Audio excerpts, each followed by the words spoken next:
And I just want to share this very beautiful project that I am thinking. Ayan. All right. Ano ba tong project na to? No? This is like the project which entitled The Better Me Project. Next, all right. This is 120 days of intentional living. Grabe, did you know that? And I'm just really, really super excited, you know, um, to have you, no, to mga team replay natin, no, as I kick off, no, this incredible journey, no. Can we do this, no? Let's do this journey together, like 120 days of intentional living. Nakakatuwa lang kasi. Did you know that? Nako, we're just 120 days away from saying goodbye to 2024. Grabe! 120 days na lang. And then, oh, wala na. Magiging 2025 na. And kumusta na kayo? No, kumusta na yung mga goals natin? You know, are you like what, 50%? Almost, no, achievement of your goals? Ako, nako, ang dami-dami ko pang kailangan gawin. But, you know what, I'm excited kasi I still have 120 days, you know? There's still plenty of time to make some amazing changes in our lives, right? And lagi ko sinasabi, one small step at a time lang. Kahit yun lang, you know, that is something that we can do, no, for ourselves para we can get closer to our dreams and goals, no, for this year. So, now, how many of you, okay, how many of you have ever wanted to make a change, you know, but you feel overwhelmed by your goals or by your schedule, di ba? Nako, lagi ako na-overwhelmed sa mga activities ko, sa mga schedules ko, no? But I know that I'll be able to reach that. I know that I'll be able to, you know, somehow, you know, be able to accomplish, no, some of my goals, no? But then one thing that I do, kasi I am always like guilty, you know, I always like feel guilty and I always like feel guilty about not believing in my dreams, no? Kasi I know naman that God put that in my heart, pero ba't ganun? Ba't parang hindi pa ako talaga, hindi ko pa na-accomplish lahat ng mga goals ko, lahat ng mga dreams ko, no? This is something that I am trying to practice every day, you know, that becoming better doesn't happen overnight. You know, like you would think that I am confident. Nako, kulang. Usually it takes a lot of prayers and a lot of reasons why I do what I do, you know, in order for me to become confident, you know? And I always like believe that becoming better doesn't happen overnight, di ba? Ganun naman talaga eh. We can never like really be a master, be an expert, no? One time, big time lang, no? It takes a lot of process. Actually, sinasabi natin palagi, it happens one day at a time. With, ayan, ito na yung pinaka-favorite ko, with one intentional action at a time. So kapatid, no, this is what the project is all about, no? The Better Me Project, which is like 120 days of intentional living. So yun yung gusto nating mangyari lahat. No, that for 120 days, we will be able to, you know, become a better version of ourselves. Hey, bro Jesse, I'm just like super, super happy that you're here. Yes, no, Nox naman. Nako, it takes a lot of scheduling and then like power, you know, to be able like to do something, you know, not just like for yourself, for your family, but for the community. I'm a joyful servant po kasi of Feast Family and yan, si bro Jesse po ay aking pong kuya.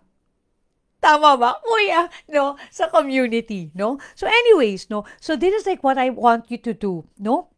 That to believe that when you become better, it really won't happen overnight. No, it doesn't happen overnight. No, it happens one day at a time. So that is why I encourage you, mga kapatid, no, let's do this journey together.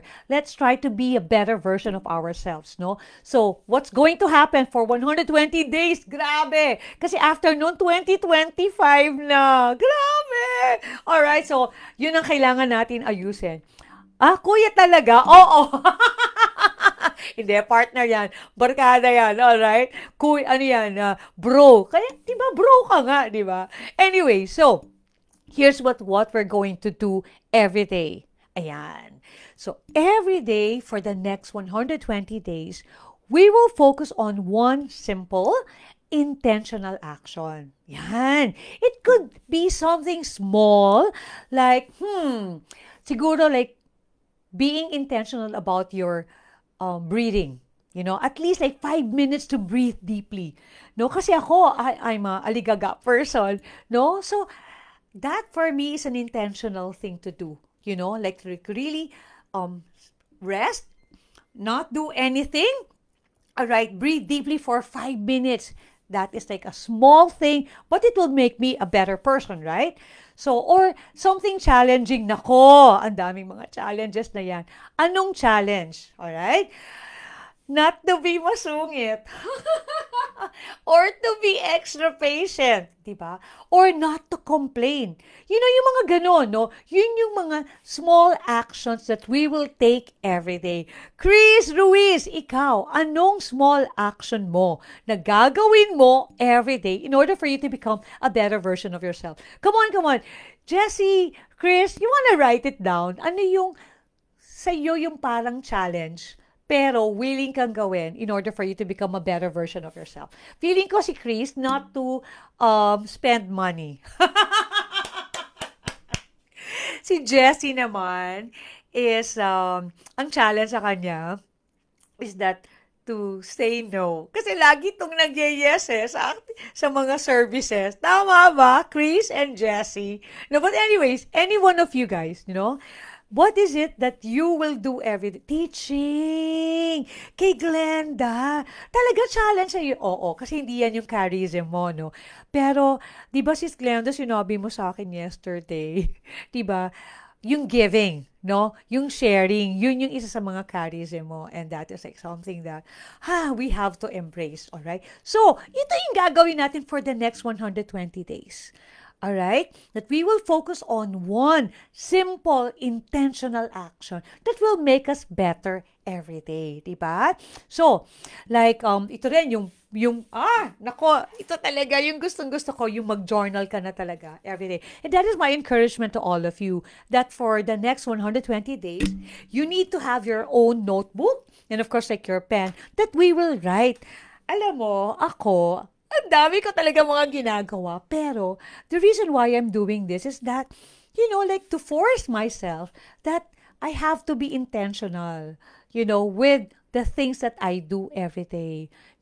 So let's do this. No, sana you'll join me in this journey. Kasi these things that we will be doing every day, these are building blocks that will help us grow and transform to a better us.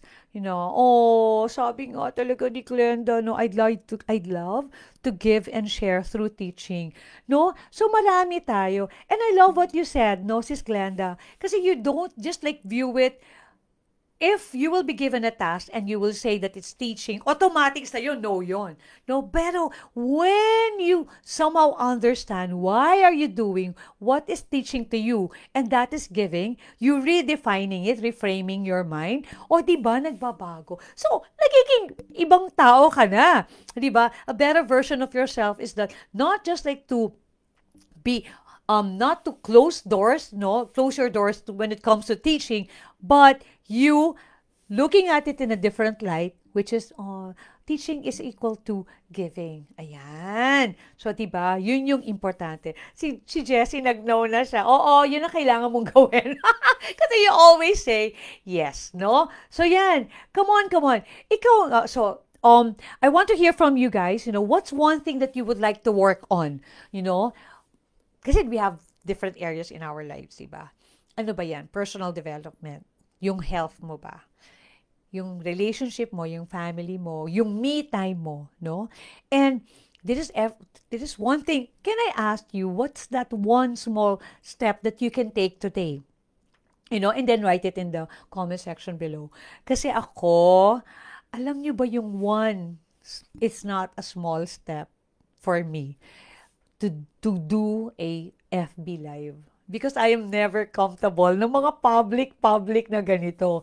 Pero, I am doing this because I want to have kakampi. Actually, alam nyo ba, kaya ko kayo in-invite. Kasi gusto ko, you journey with me. ito yung mga 120 days that we will become a better version of ourselves, right? Yung one small step that we will be taking every day. Tama ba, Miss Ruby? Ayan. Ruby, ano yung one step na gagawin mo? Alright? One small step that you can take today before we all sleep. Ako is showing up. Showing up. Kasi kanina talaga parang, oh my God, will I really do this? Will I really start 120 days? Busy ka na nga. So, this is me showing up and like really being true to my word that I will start doing this. 120 days na lang before we say goodbye to 2024. Ano na yung mga small steps na gagawin natin? And Ruby said, working on gaining confidence that I am qualified to do things that God wants me to do. Ay, nako. Oo naman. You know what? You just have to believe that whatever it is that God put into your heart, and if it is like, again, if it is a loving thing to do, and it will bring you closer and become Jesus to others, nako, kaloob ni Lord yan, tutulungan ka niya. Oh, I also love what Jessie said, no? Kakampi mo kami. Oo naman! Yun, dapat ganyan, meron ka ring tribe, no? Meron ka ring tribe na sasama sa'yo. So, yung mga kapatid, no? What is that one thing, one small step that you can take today? And alam nyo guys, bakit lang one small step? Kasi with our busy schedule, kahit ngayon, di ba, walang holiday, hindi naman holiday, like no classes, no for the kids, no, but us, employees, no, we're still working, ako, gusto ko lang simple lang, saka na ako yung mga extra action, pero gusto ko lang simple action that will make us better. Alright? So, I want you also, as you write down, that one simple step that you will take, that you will act on it, before you sleep today, let's commit to this journey together, I need you. Kakampi ko kayo, no? Let's do this together. Let's show up every day. Not just for ourselves, but for each other. Di ba? Tribe tayo. Di ba? Mga cohorts ko, mga sisters, mga kapatid. Let's do this so that we will be able to become a better version of yourself. 120 days lang naman ito. Mahirap yun. Pero diba, it's us showing up and being true to our word that we would like to be a better version of ourselves. No? Imagine, diba, the support that we can give to each other. Diba? The encouragement that we can share. And of course, like the transformation that we can celebrate together. Diba? Pwede ba? What do you say? Are you in? Sige nga, pakitype. Yay! I'm in! Alright, let's do this together. Yan. One small step. Simulan na, even how messy sa umpisa. One step at... I love that. Sis Glenda, one step at a time. Diba? Kasi sometimes we are overwhelmed with so many things, no? Alam mo yung sinasabi nila, one step at a time. Kung iniisip mo na mag-workout ka, one step at a time is that to put your outfit, even to put like your rubber shoes near your bed. That's already one step na, diba? Tapos next na naman nun, lalagay mo na yung outfitan mo. Tapos the next day is that you will really commit like to exercising. Mga ganun lang. Oh, Sis Anna, yes, you're all in. Alright, so, I hope that you will get, this like a notebook. Let's journey together, And of course, like yung mga pen na gagawin natin every day. Ito pa, can I just share this? This is the one thing that I want to share with you also is that sometimes, when you feel like not showing up, iniisip mo na lang, hey, there's somebody who's like waiting for you at the outside of your comfort zone, or somebody's waiting for you. Somebody's waiting for you to say yes to what you commit to do, to what you promise yourself. Diba? So, and then somebody is waiting for you, to work on your time, talent, and treasure kasi makakatulong ka sa kabila. Diba? So, yun lang. Pag ginawa natin to, I'm sure, that is something that we can really, work it out. Alright, yun lang, one simple step. Alright. Oy, thank you for all those na nag-all in. So, woohoo! Alright, for this week, excited ako talaga kasi gusto kong i-share sa inyo, yung ating ang aking theme, no, for next week, for this week, ayan, matutuwa kayo. It's about setting the foundation. Ayan. So tomorrow we will talk about, no, the first topic or the first action that we will do. Ayan. Excited ako pero wag na. But it's all about for this week is setting the foundation. Ayan. Woohoo! So, ayan, ayan, ayan. So, I'm super, super happy. All right. And let's do this together. You know what? Let's do this together. Let's work it out. You know, like you are my kakampi, if I may use the word of Bro Jesse, no? And we will, you know, I'm here every day for you around 9 o'clock. All right? Bago kayo matulog, isipin natin, i-reflect natin yung mga gagawin natin. All right? So, I'll be here for you every day with new action, with new lesson, or a new idea to keep us moving forward. Again, 120 days, no? So, I hope that you will share this video to someone who needs a little inspiration. And again, let's do this together. All right. So, thank you so much for joining me today. I can't wait to see how we will all grow, better version of ourselves, and change over this next few months, you know. Until tomorrow, let's keep shining, keep striving, keep thriving, and of course, let's become a better. Becoming better happens one day at a time. So, kaya natin yan. All right. See, all right. So, thank you so much, everyone. Hey!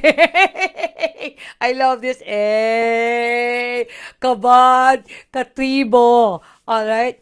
Shiminit ba yan?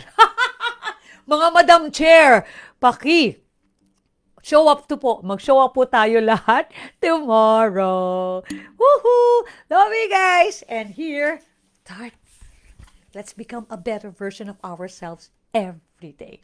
Bye! See you tomorrow. I'm super, super happy for our day one.